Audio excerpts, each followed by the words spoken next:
So I want to talk a little bit about our shared history. We talk a lot about belonging right now, and that's very important for not just our students, but faculty and staff. You need to feel a connection to the institution, and I'm afraid we don't have that as much as we did maybe 10, 15, 30 years ago, when we were a much smaller place. So I don't want us, as we grow enrollment-wise and faculty and staff, I don't want us to lose that, because we can all see ourselves and be proud of Oglethorpe's history.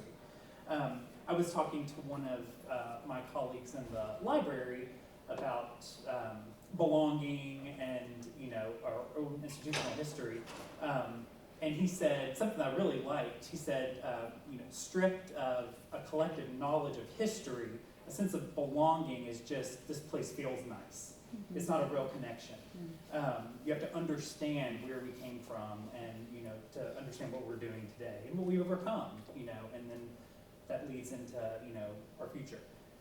Most people coming into Oglethorpe, at least student-wise, have heard kind of two stories. We have the elephant buried behind the library, and we have our crypto civilization.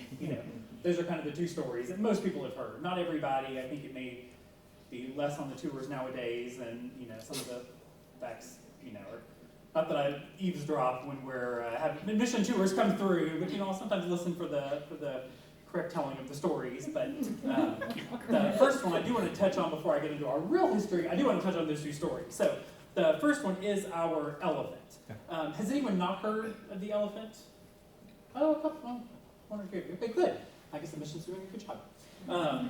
So in 1941, the circus was in town, and a group of the elephants were poisoned. They don't know if it was accidental, they don't know if it was a rival circus, they were not sure. But you see we can kind of see it. Palm is this elephant over here on the right. So Palm was poisoned. One of our medical school professors at the time had a comparative anatomy class, and I don't know how he knew someone at the circus, but he knew someone at the circus. So he was able to get Palm, once she died, delivered to Oglethorpe via train. They left downtown and brought her on the train right across from Oglethorpe, and then the students brought her to campus. And his comparative anatomy class dissected her. You can see the professor is sitting on top of Palm over here on the left after they skinned her before they cut her up for the class. When they were finished with her, they just dug a big hole. They rolled her over in the hole because this was, I want to say this was in like August or September, in Atlanta. So, once they finished their thing, they needed to get rid of Palm, so they rolled her over in a big hole. Just for the record, I teach anatomy now. I don't want an elephant. Right. I mean, just for the record. Right.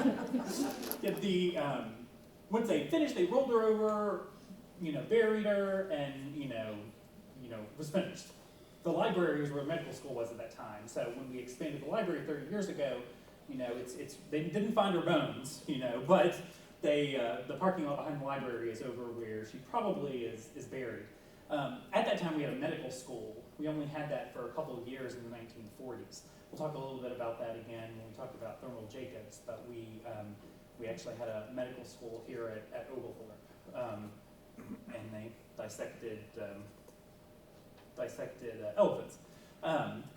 The next kind of big Oglethorpe thing that a lot of people have heard about is our crypto civilization. Has anyone not heard of the crypto civilization? And it's okay if you haven't. Don't feel I'm not knowledge shaming you.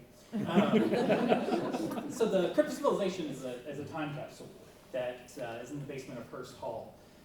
Used to be on the admission tour. Interest in the crypt goes up and down based on like the administration or interest, or right now we have the Piedmont School is in the basement, so it's not accessible just to walk in.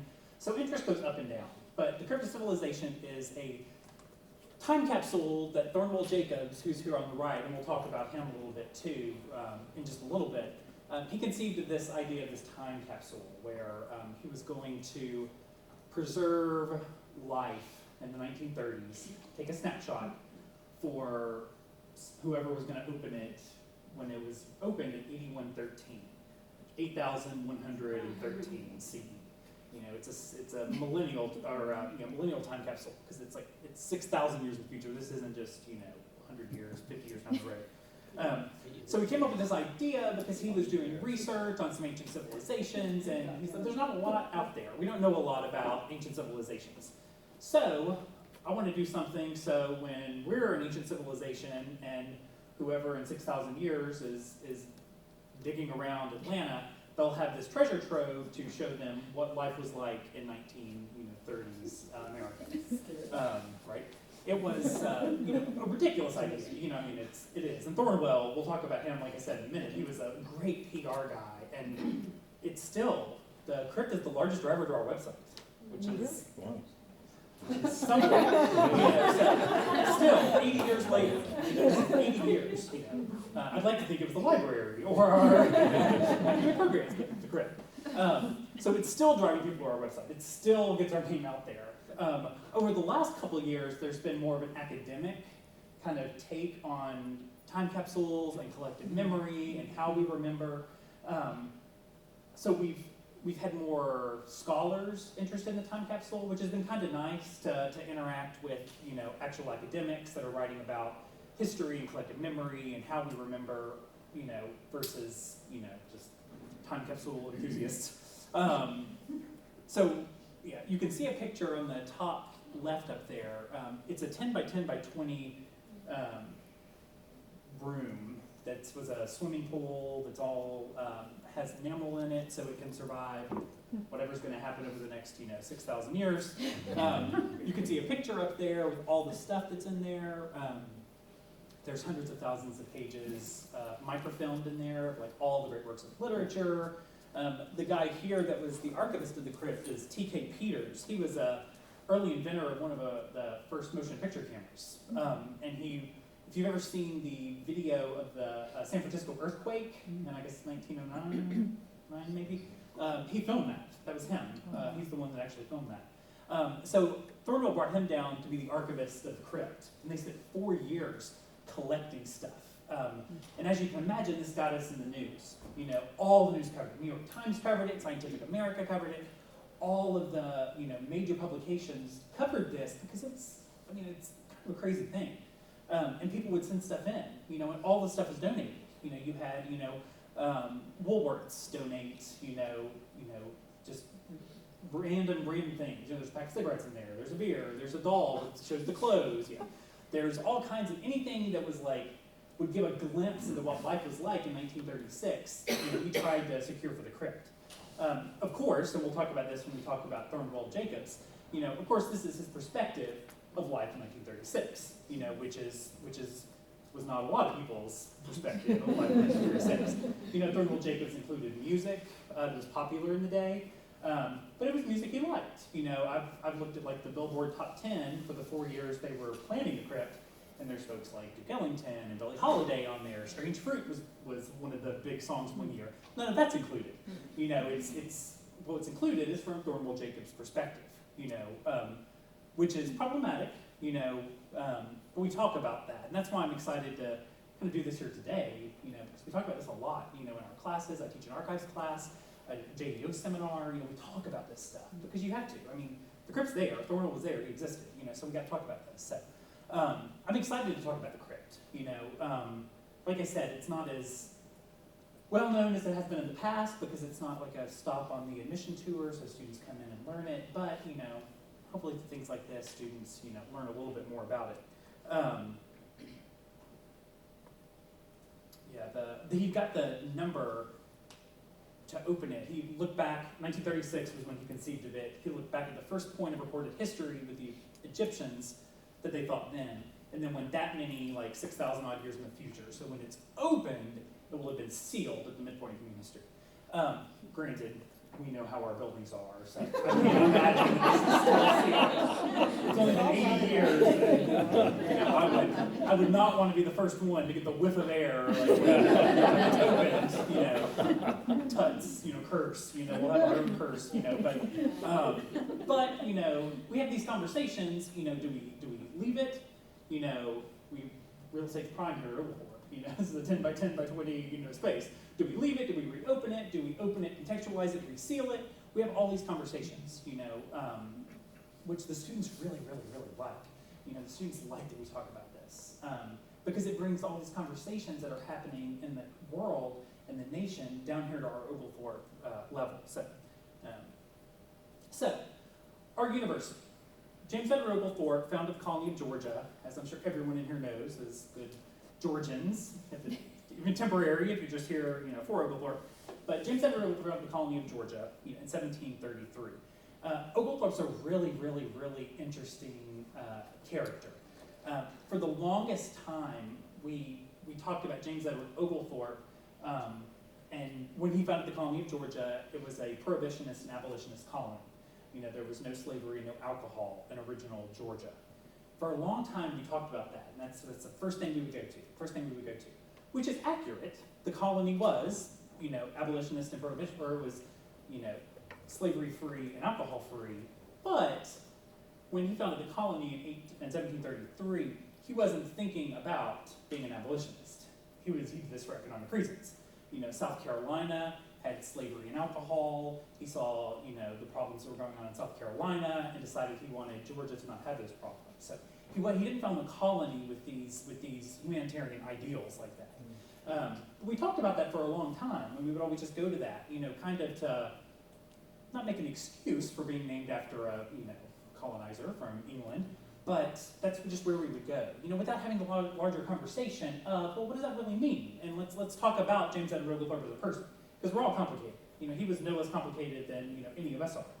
But so Oglethorpe, born in England, has an amazingly interesting family. His mom his mom and his sisters were Jacobite spies in England. One of them lived in France, and they would get messages to the I guess Bonnie Prince Charles, the Stuart Pretender in England.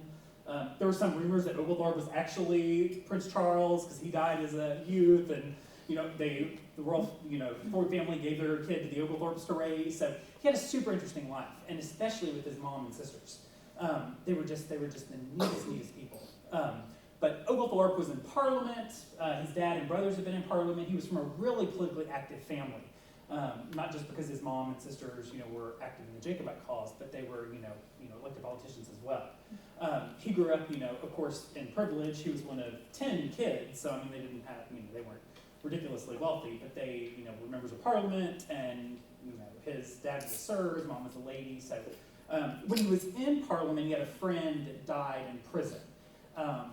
He was in debtor's prison, and he died of smallpox. At that time, you could go to prison for not having debts paid. And you would be in prison, and then you would have to, it's really kind of a prison industrial complex like we have now. You would have to pay for your supplies while you were in prison, which means you couldn't pay restitution because you had to pay the prison to be there, and your food, and so it was this horrible cycle.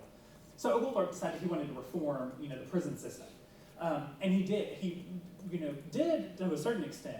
He, as part of Parliament, he worked on some reports that really exposed some of the problems within the prison system in England. And he had this idea, I want to found a colony for those that are in debt. I want to give them a brand new start. I want to take a group of people to the New World, and found a colony and give them all a second chance. They never actually. He did come to Georgia, of course, but there weren't ever any real debtors that came. It was just kind of ended up being opened up to everybody. So that's kind of one of those misconceptions. It wasn't for debtors. It was just for anybody that. I don't know if there's a sign-up sheet or how they did it. Do a sign-up. But anyway, they came, and so he leaves England. They land in Georgia in 1733. They land at Charleston. Then they come on to Savannah. Yamacraw Bluff is where he founded Georgia. Of course, Georgia was peopled. There were people here in Georgia. But England Oglethorpe kind of wanted to do this for, to be humanitarian reasons, but England wanted this as a buffer. Florida was controlled by Spain. And Spain and England were always warring.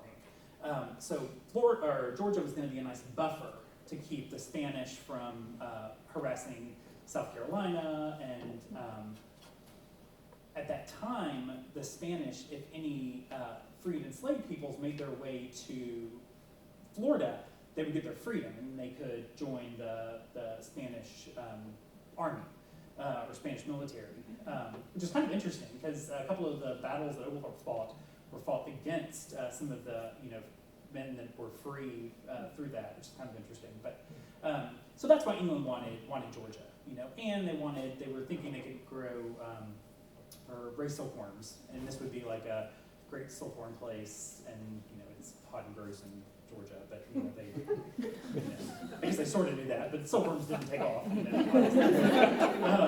But so Oglethorpe, comes here, founds the colony of Georgia, is here, does some, a couple Battle of Bloody Marsh, which is part of some of the skirmishes between the British and the Spanish. He goes back to England, comes back to Georgia. The colonists, though, really want the prohibition against slavery taken away. They want, to be able to have enslaved peoples in the colony. Oglethorpe, like I said, we, for the longest time, instead of talking about, like, Oglethorpe as a whole person, we just focused on, like, Georgia, no slavery, no alcohol, no slavery, no alcohol. But the rules of Georgia, if escaped enslaved peoples made it to Georgia sent them back to their, to wherever colony they came from, so it wasn't like they made it to Georgia and they were free, but Oglethorpe, he put his foot down and said, I do not want, enslaved peoples or alcohol in Georgia, still all for economic reasons, but he was kind of starting to realize that, if he could kind of market it more as a humanitarian reason, because we had an abolitionist movement going on in England at the time. So you kind of start seeing his movement toward being a lot more progressive and kind of liberalizing. But Georgia gets their way. Oglethorpe comes back. There's a lot of anger in the colony against Oglethorpe because they see South Carolina, they see how prosperous they are. They don't want to work their own, farms that they had in Georgia. It was very collective. Everyone had the exact same amount of land. There was a grid system. It was very kind of, I don't say communistic, but it was very it was very progressive in the colony. Everybody was supposed to be equal, egalitarian. So Oglethorpe leaves Georgia. Gains their, right to have enslaved peoples and alcohol. And Oglethorpe doesn't ever come back to America. When the War for Independence breaks out, the British want him to come back to England and be a general. He's pretty old this time, but they wanted him to, and maybe it was him kind of fluffing up, what the British were asking him to do. But he said, I'm not going to go back and fight against my, my countrymen, the Georgians and the people in the United States. I'm not going to fight against them. And even after he didn't die until 1785. So he actually met John Adams. When John Adams came over as ambassador to Great Britain, he talked to Oglethorpe, and they had a meeting, and Oglethorpe died just a couple weeks later. So it's kind of neat, Oglethorpe connects. He was born in 1696, so he had a really long life, and he, connects, 17th century, 18th century, and then he almost gets there, 1785 to 19th century. So Oglethorpe, we have our colony of Oglethorpe. He goes back home. Oglethorpe dies. His wife, Lady Elizabeth, dies. You see her up there. That's the portrait we have in the library. It's the only portrait of her, which is kind of neat. She was a really cool lady as well. She had a brother who died, so she inherited all of her dad's money, and was a really, really cool woman. And she was much younger than Oglethorpe, and he was a confirmed bachelor his whole life, but married her when he was, I think it was in his 60s. And this was in, a long time ago, when that was, pretty late in life. But Oglethorpe dies, Lady Elizabeth dies. They donate all their money to a man named Granville Sharp. He was a British abolitionist. All of their estate went to support him. Because Oglethorpe, over his life, once he got back to England, and maybe this is true of all humans, as we're remembering back, our youth, we kind of look at it with rose-colored glasses. We remember ourselves as much more progressive and much more open than we actually were. So by the end of Oglethorpe's life, he had gotten very progressive. He was writing articles and letters to the editor, talking about protecting the commons and how basically capitalism was ruining, this idea of the commons in England where everybody has the shared space. He was really becoming a supporter of the abolitionist movement. And when he was old, he was remembering back himself much more liberal than he was.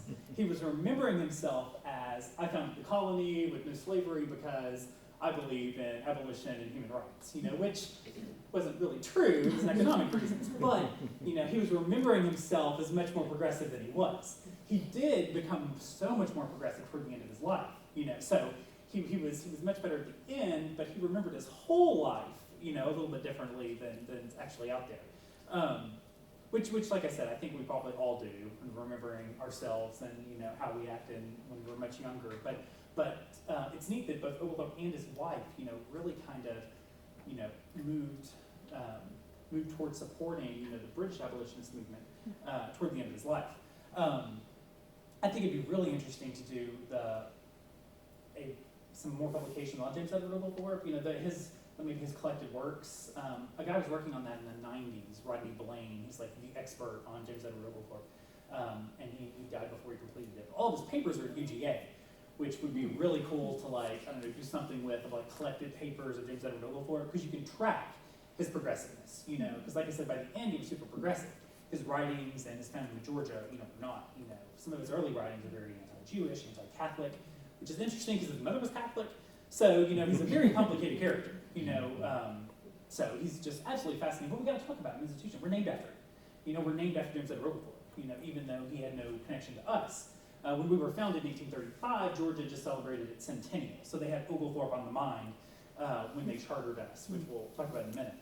But one of Oglethorpe's best friends in the colony was Tomochichi, who was Yamakra Muskogee Native American. He was a chief. We've always talked about him being a Yamakra chief. We don't really know that, and he was probably part of a band of Muskogee that maybe had been shunned from the actual Muskogee tribe. That's his story's very complicated as well. But he was Oglethorpe's friend, and Oglethorpe was like his best friend. I don't know if you can be best friends if one of you is the colonizer from England and one of you is the Native American that's you're signing your land over to them. I don't know if that's not a real friend relationship. But Tomochichi was very active with Oglethorpe. He went back to England with Oglethorpe. He met the king, and very paternalistic though. They trotted him out in his native clothing, and it was very exploitative. But Tomochichi comes back. He's buried in Savannah. He has a monument there. It used to be a bigger monument, then they took it down and put one for James Wright up, white guy, and then they left this for Tomochichi. And most recently, which is really interesting, and even my JEO seminar in January, we talked about this. This is a monument of Tomochichi that was just unveiled this year, which has become super controversial, which is kind of exciting, because when I decided to do the JEO seminar, it hadn't gotten controversial yet, so then it kind of bloomed, which is, not for the people that, sponsoring the monument, for us talking about it, it's fun that it's, controversial. This is down in the Millennium Gate Park, that's down at Atlantic Station. So this is a statue of Tomochichi. It's going to be part of something called Freedom Park, where they're going to have monuments to C.T. Vance, Martin Luther King, Andrew Young, Tomochichi. But it's fallen into, it's gained a lot of controversy, because you can see, one, some say it's kind of exploitative. You have Tomochichi in a loincloth here. As you can see, will you go back one? I'm sorry. No, it's on this one. You can see here he's, he's not in just a loincloth. He has a wrap. He's very old here. Tomochichi was always old when he wasn't ever a young, buxom man when Oglethorpe was in the colony. So you can see, the kind of almost fetishization of, Native Americans here, which is part of, history of art, with, kind of doing that to the other. But the model is, there's some controversy around, the model for this. The Muskogee Nation didn't have much say in this. The gentleman that's doing it, Rodney Cook, who owns Millennium Gate Park, he's trying to work with Muskogee Nation and work with to fix, fix this, try to, make it better, because you can imagine this has been a long project, and now it's on the podium, and we're running into all this. So it's really interesting, though, that we're still talking about this. There's been articles in the AJC. There was a opinion piece. The opinion piece takes a little jab at us. The opinion piece is by two Emory University scholars, and one of them was talking about one of her classes, and they were talking about Tomochichi, and they were like, well, there's no university named after him in Georgia. I was like, what do you mean us? Because we're named after Oglethorpe. Have a jab at us, but like, this is, I know people are talking about this. Which we talked about in the seminar. Like, what do? Do we change our name to Tomochichi University? He was super complicated too. He, would, in the world he lived in was really complicated. So, for him to be able to survive, he interacted with the British. He would help, runaway enslaved peoples. They would return them back to the colonies. So he's really complicated too, as all people are. But we had that conversation in the seminar, in the class. We talk about that, and what does that mean as an institution? Our Oglethorpe was founded in 1835 in Milledgeville. That was the state capital at the time. We're the third oldest private university in Georgia, after LaGrange and Mercer, and then there's Oglethorpe. We were part of this movement in the South for the different churches to found colleges.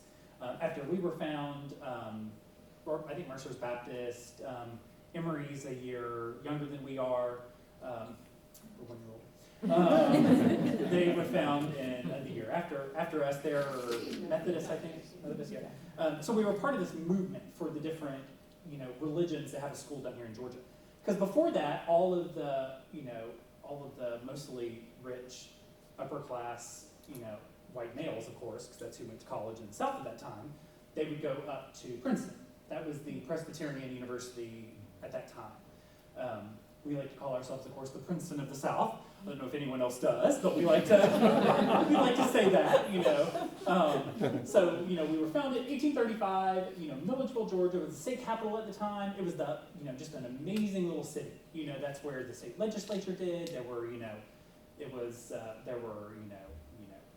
anything a college student would want, in 1835, here in Milledgeville. So we were founded, here. We lasted through the Civil War. We talk about Sidney Lanier a lot. He was our most famous pre-war alum. We talk about him a lot, or we used to talk about him a lot. Less now. This is in Piedmont Park. There's a bust of Sidney Lanier. That's a copy. The original's in the library. We have the original bust over just down the hill. The Georgia Tech students kept throwing this into the pond there at Piedmont Park. So they took the real one and brought it here, and they put I don't know why they would still put the fake one there. I don't really understand that. But Sidney Lanier was our most famous pre-war alum. I've never really, he's okay. He's just a minor. I've always poo-pooed him a little bit. But yesterday, actually, I was doing research for this. And apparently, Sidney Lanier was a gigantic fan of Walt Whitman. Walt Whitman, the poet, which really surprises me because they are nothing alike, and their poetry is vastly different. So I'm interested in doing some more research on that because that kind of makes me more interested in Sidney because he's interested, Walt Whitman. Sidney Lanier of Lake Lanier? Yes, of Lake Lanier, yeah. Yes. Lake Lanier is probably, I think more people have heard of that than Sidney Lanier now. He has, if you go to Macon, there's a lot of sites in Macon about him. After the war, he taught at Johns Hopkins. He was a professor at Johns Hopkins. So Johns Hopkins, there's a lot of stuff if you ever visit up there. But he's the one we always talk about. But recently, when I've been doing some of the research, I came across Charles Stillman, who was also an Oglethorpe alum. He graduated, I think he was in the first class, so he graduated in 39.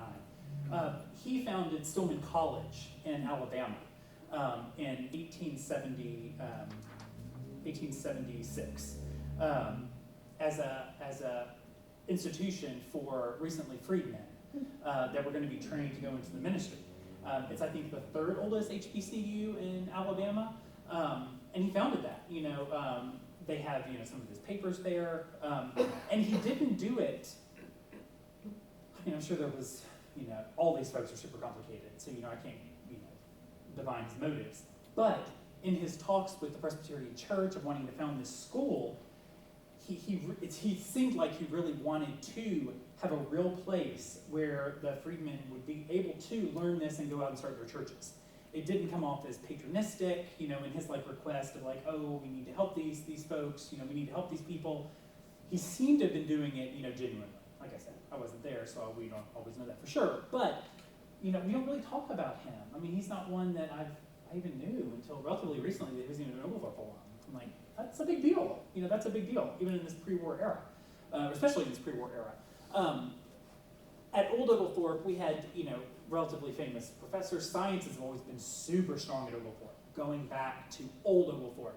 James Woodrow was a geologist. His rocks are on display in the library currently. Woodrow Wilson's uncle, Joseph LeConte, was a naturalist, helped found the Sierra Club. He taught at Old Oglethorpe. He and his brother went out to found UC Berkeley, one of the founding faculty there. He's really complicated as well, though. He was, during the Civil War, Stillman was too old, but during the Civil War, they all fought for the Confederacy. All of our students left Oglethorpe and went and fought for the South. All the faculty that weren't too old also did, except one. We had one professor, Northrop was his name, who moved back to New York, where he was from, and actually, took up arms and fought for the Union.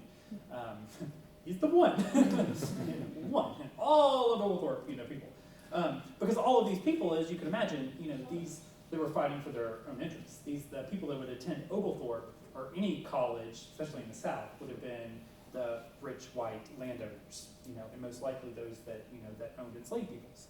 So they all went and fought for the Confederacy. The trustees also decided to invest in Confederate bonds. Put all of our money in Confederate bonds. Of course, when the war was over, they were useless because the South lost. So Oglethorpe went bankrupt.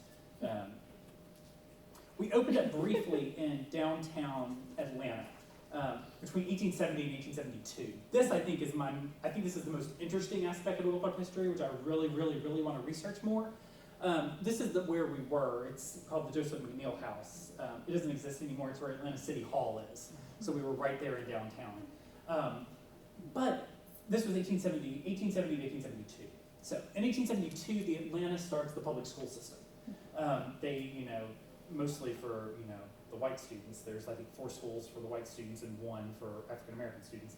But they have a public school system. So right around this time, the Oglethorpe trustees decide we want to become the college for the city of Atlanta. Atlanta University Center existed for African-American students, but there was no school for white students, ironically enough, in Atlanta at that time. So they wanted to refound this college. So they went to the city. The city said, okay, we'll do this. I like this. This is a good idea.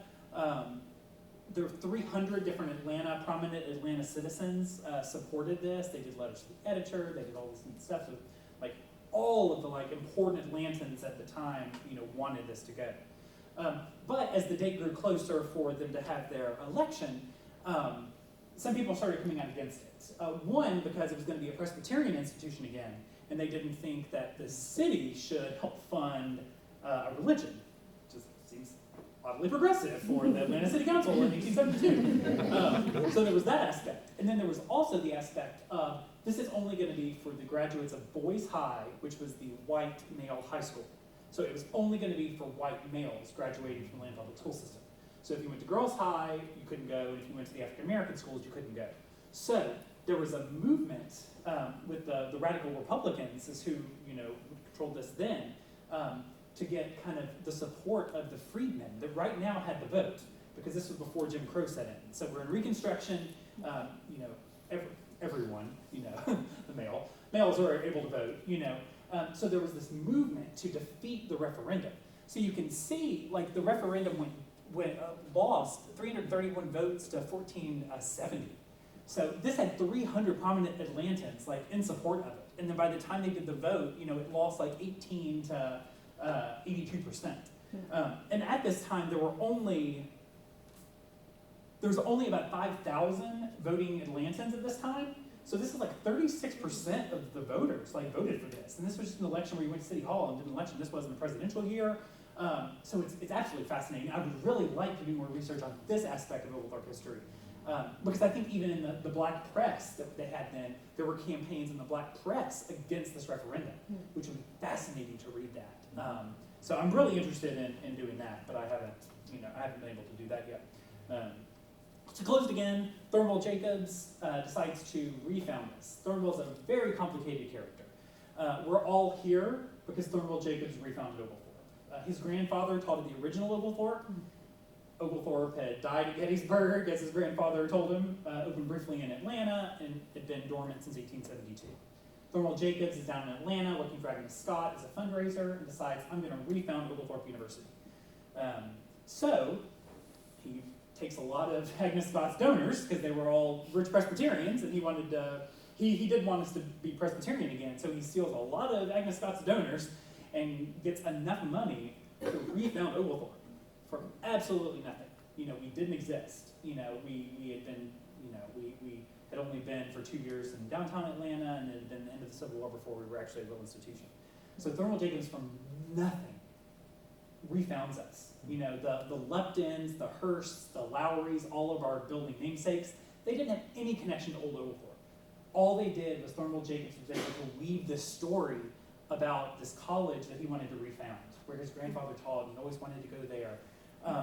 And he was able to generate all of this interest just from him visiting Presbyterian churches and preaching from the pulpit and then talking to all of these rich people that had no connection. Lupton's from Chattanooga. He didn't even live in Atlanta. William Randolph Hearst's from California. But they gave him money, just tons and tons of money, because he was such a good PR marketing guy. While he was president of Oglethorpe, he was relatively progressive for his time. We had women students at the very beginning of Oglethorpe. He also taught evolution in 19-teens and 20s, which took the Presbyterian Church off. He was really progressive when it came to gender and science, but of course we weren't integrated. There were no colleges in the South that were integrated at this time. So, racially he was not progressive. The complicated about Thornwell Jacobs is he was fired from Oglethorpe in the 1940s. The medical school I mentioned, he didn't believe in the concept of accreditation. So our medical school was unaccredited. we were graduating doctors who couldn't get jobs because they didn't have accredited degrees, and he just wouldn't back in. So the board of trustees ended up firing him. And so after he left, his whole life had been dedicated to Oglethorpe. He kind of saw himself as Oglethorpe. I am Oglethorpe. What's the French? I am the state. It's kind of like that. Look at that. So when Thornwell is fired, it kind of jumps the shark and kind of goes crazy. And he writes a memoir, and his memoir fell into the public domain a couple years ago. And this has brought some controversy around Thornwell Jacobs because there's some rabidly, racist and anti-Semitic passages in his memoir. Just horrible stuff, which is sad because it's changed kind of the way we view Thornwell Jacobs. Not that we have monuments to him on campus, or we really even have anything to him on campus, because he left in such under bad circumstances, we just kind of forgot him for a while. But it's good because it's brought this conversation back out. We talk about Thornwell Jacobs. We talk about complicated men, complicated people. Thornwell Jacobs believed this, but we're all sitting here because he refounded Oglethorpe. So how do we make that work? How do we talk about it? How do we celebrate that and move on? Yeah. Do you know what was his pitch to get Hearst and Mcneil to contribute? Were they trying to? I think it was the Presbyterian angle. Did they want to train ministers, or? I think they wanted Presbyterianism to have a school, in Georgia and Atlanta, because there was Presbyterian college in South Carolina, of course, but that was the main draw. Lupton and Hearst were Presbyterians? Lupton was. Hearst. Just kind of like money. Yeah, exactly. He just had a lot of money. I don't know if he subscribed to any god. He was kind of a. I don't really think about Hearst. Was there any Harvard of the South angle? There was not. Yeah. I know, right? Yeah. Okay, so I want to quickly, because finished, I want to go quickly through this pictures of Oglethorpe. See, I told y'all I can fill any amount of time. Pictures of Oglethorpe campus. Go ahead, next slide. In the 1920s, we had the thrill killers, 2 Oglethorpe students that committed murder after they robbed some pharmacies downtown. Yeah, I know, right? Next slide. I'll look at that. Our radio station, we taught classes over the radio in the 1930s, first like distance education. We were crazy on the forefront of that. But it was, again, it got us in the news. Thornwell Jacobs, it was a ridiculous thing, like let's teach college over the radio? Okay. Newspapers covered it, so it got us out there, it got our name out there. You know, and Philip Weltner, who the library is named after, who saved us once Thornwell Jacobs had to, exited. Philip Weltner really saved us from, the brink. We've had ups and downs, but Weltner, he was also a prison reformer though, kind of like James Edward Oglethorpe. There are a lot of parallels between James Edward Oglethorpe and Philip Weltner. And Weltner was super progressive for his time as well. And he came up with the original idea of the core.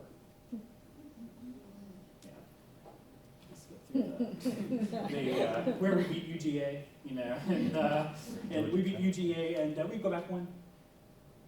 We beat UGA and Georgia Tech in football, as I'm sure you all know. But we've been undefeated since 1942.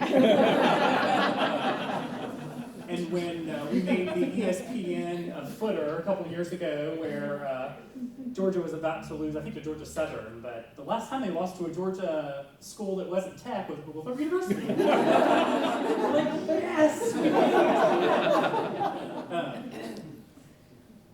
And our integration happened in the 1960s. And I'll just touch on this really briefly. I'm still doing research on this, which is really interesting. I believe our first African American student was Joyce Jones, this lady up in the top right. I haven't been able to find anything on her. She was only for 1 year, so I'm still researching her. But she got the Best Supporting Actress Award in the Oglethorpe Players, the theater stuff that year. So she was liked, a student. So I don't know what her experience was. And our second student was this guy, Eric Bray, who came a couple years later. And you can see he was on the photograph committee for the Stormy Peak drill. He played soccer. He was relatively accepted as well. So I'm still doing research on that, though, to know what their real experiences are. This doesn't prove that their experiences at Oglethorpe were super positive. But I'm really interested to meet Ms. Jones, if I can figure out anything about her. So. And then we'll just click through these fast. Old alum and new alum. We've had such interesting alum like Charles Weltner, who was a U.S. representative, but we have Darshawn Kendrick, who was a Georgia State representative, graduated in 2004. Merriman Smith, who was a White House correspondent. The White House Press Correspondence Award was named after him until really recently. He's a super complicated character as well, that I just learned about last night, that I'll be doing more research on. And Matthew Claiborne, he's a 2011 graduate who has 2 Emmys, working at ABC News. Earl Blackwell, who he and his partner were one of the founders of Fire Island. Like, they were some of the first gay men to start going to Fire Island. That turned it into like this kind of mecca now. Like, how random is that? That's him with Marilyn Monroe. Yeah. He organized the party where she sang "Happy Birthday, Mr. President" to JFK. And Kyle Brumley, who's a 2012 alum, who's also in theater and does amazing things. Arlie Turi, who was part of Arrested Development, the rap group that won 2 Grammys. She's an Oglethorpe alum. John Burke, pianist, he's a Grammy nominee as well. We have Dr. Emily Gurley, who is epidemiologist, I think. Maybe. Epidemiologist? Some sibling biology. She works at it's all the same. She's been really active in contact tracing for COVID. So she's, expert in contact tracing. So she's won some alumni awards in 2010. She's really neat. And we have Otis, who just graduated in 2018, who's working right now getting her PhD in physics from Yale.